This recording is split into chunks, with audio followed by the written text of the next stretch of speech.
neon hummin' on Lower Broad, the Opry House glowing gold on a fall night in Nashville. Pull up a chair, friends. This week in country music history, we roll back to a string of October nights that made the Hall of Fame blush with pride. Let's start on October 8, 1984. Kenny Rogers was hosting the CMA Awards at the Grand Ole Opry House, his fifth go-round at the podium. It was a big night for legends and newcomers alike. Barbara Mandrell walked out with her second straight Entertainer of the Year trophy, while George Strait, still early in his climb, took home Album of the Year for Does Fort Worth Ever Cross Your Mind. The Statler brothers, Alabama and Ricky Skaggs, rounded out a lineup that defined what radio sounded like in '84. Steel, harmony, and a touch of polish. Now if you back the tape up 10 years to October 14, 1974, that same Opry stage had Johnny Cash at the microphone, hosting the 8th annual CMA Awards. The Man in Black was in fine form, but the night belonged to Charlie Rich, who claimed Entertainer of the Year and Album of the Year for a very special love song. Cal Smith's Country Bumpkin won Single of the Year, and Ronnie Milsap took Male Vocalist.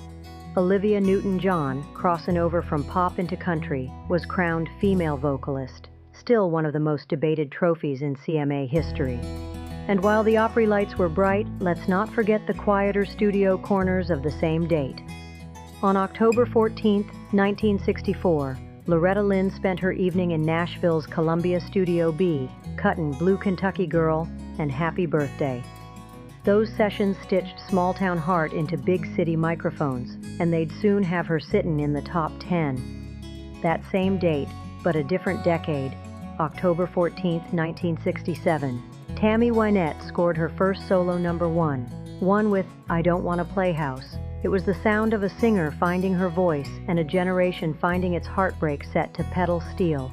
And if we're talking October 14th, we ought to raise a glass to Melba Montgomery, born this week in 1938 down in Iron City, Alabama. She made her mark singing alongside George Jones before stepping out on her own with no charge. Melba's one of those voices that reminds you country ain't just a sound, it's a life lived plain.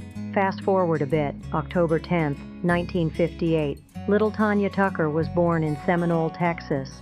Barely a teenager when Delta Dawn hit in '72, she's now one of the few who can say she's spanned 5 decades on stage and still sound like herself. And on that same date in 1946, John Prine came into the world. Folk, country, Americana, call it what you will. John wrote like a man who'd seen the back room and the front porch both. His Angel from Montgomery and Sam Stone became as much a part of Nashville's conscience as any fiddle tune.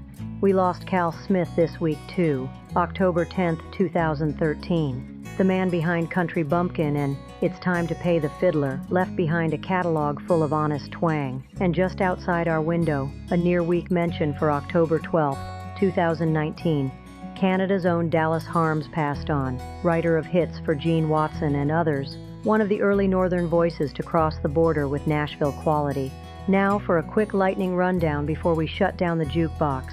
In 2025, Alan Jackson made news of his own, announcing that his farewell concert will take place June 27, 2026 at Nissan Stadium right here in Nashville. And just this same week, Opry members Kathy Mattea, Terry Clark, and Trisha Yearwood surprised Susie Boggess live on stage with her own Opry invitation. Some stories just keep on singing, so that's the real folks. From Tanya's first cry to Tammy's first chart topper, from Loretta's late night sessions to Kenny and Johnny sharing the Opry spotlight. Every fall, country music seems to circle back home to Nashville, where awards, births, and ballads all find their way under those same warm lights. I'm your host for Classic Country TV, reminding y'all that behind every gold record there's a story, a stage, and a Saturday night that still echoes.